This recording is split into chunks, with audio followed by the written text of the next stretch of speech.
Hello, hello. Ajmalbhai Solanki. હા બિલકુલ, Gandhidham phone આવેલો હતો તમારો. હા, ગાંધીધામ કચ્છથી. બોલો. ગાંધીધામ કચ્છથી બોલું છું. બોલો ને ભાઈ. શું નામ છે તમારું?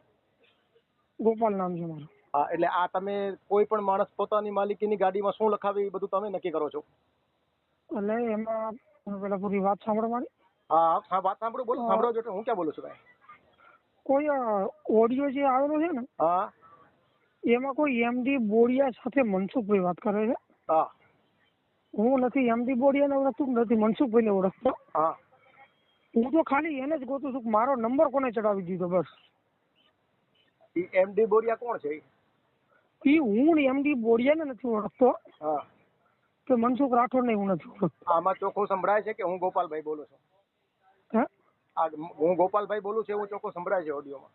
હા, હું એને જ મેં કીધું ગોતું પૂછી તો જો, આ કયા નવા વડાપ્રધાન બન્યા છે, ગૃહમંત્રી બન્યા છે, જેની મરજી વગર કોઈ પોતાની ગાડીમાં મરજી પડે એવું ન લખાવે કાંઈ?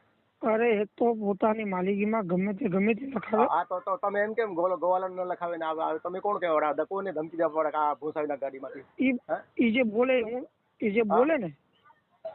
ના, એટલે આ હિન્દુની વર્ણ વ્યવસ્થામાં તમે આયરો કઈ વર્ણમાં આવો છો? કોઈ દી વાંચી છે મનુસ્મૃતિ?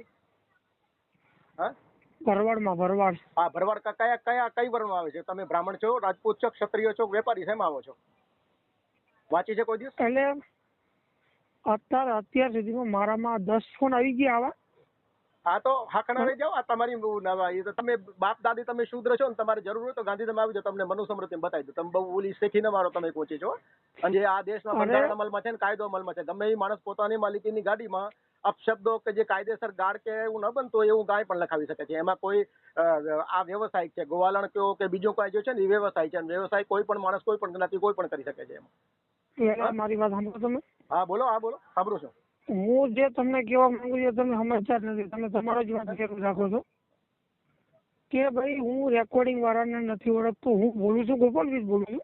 હા, તમે ચોખ્ખું ઓલા ભાઈને કહો છો, ભાઈને કે હું ગોપાલભાઈ બોલું છું, તમારા ઓડિયમ સંભળાય છે. હા, ગોપાલભાઈ બોલું છું. એવું તમે કઈ રીતે નક્કી કરી શકો છો ઈ ગોપાલભાઈ હું જ છું? અવાજ એક ને એક બે જેવો ચોખ્ખો સમજાય છે મને. હું વ્યવસાય વકીલ છું અને 28 વર્ષથી ફોજદારી કેસોની વકીલાત કરું છું, એટલે મને તમારા જેવા ઘણા અનુભવ છે. બરાબર. આગળ બોલો. હા, આગળ બોલો. હું કચ્છમાં ગાંધીધામથી બોલું છું. એડ્રેસ જોયું છે?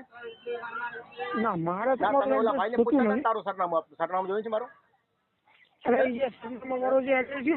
તમે મુસલમાન કરો છો, એમને કોઈ દી હિન્દુ તમે કોઈ દી નહીં. તમારા બાપ દાદા જે છે ને, આ જાતિવાદનું ઝેરી તમારું જે છે ને, હિન્દુનો પહેલો ગુણ છે આજે. એને હું નથી કહેતો. હા, તો તમે કેમ કોઈ કહી શકો કે આ ગાડીમાંથી આ ભૂસાઈ નાખ, ના ભૂસાઈ નાખ? ગાડી એના બાપની છે, એની માં. પણ ઈ જે રેકોર્ડિંગ જે થાય છે ને કે ભાઈ હું તને ગોતી લઈશ ને તારું એડ્રેસ દે ને, ઈ ઓડિયો આવી ગયો મારામાં.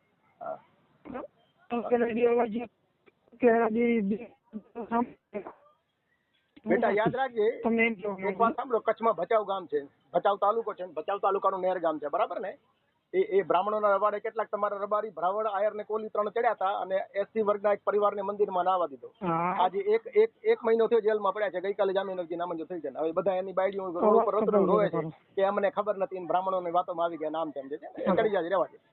તને જે જોવું હોય વર્ણ જે છે ને એ શાસ્ત્રોથી નક્કી છે. શાસ્ત્રો મનુસ્મૃતિમાં તમે બાપ દાદી શુદ્ર છો, ચોથી વર્ણ છો. યાદ રાખજે, બહુ ફાંકે ન ચડતો કે ઓછી છો. હા, બીજી વખત આવી ધમકી કોઈને આપજો નહીં. મરજી પડશે એની ગાડીમાં લખાવશે.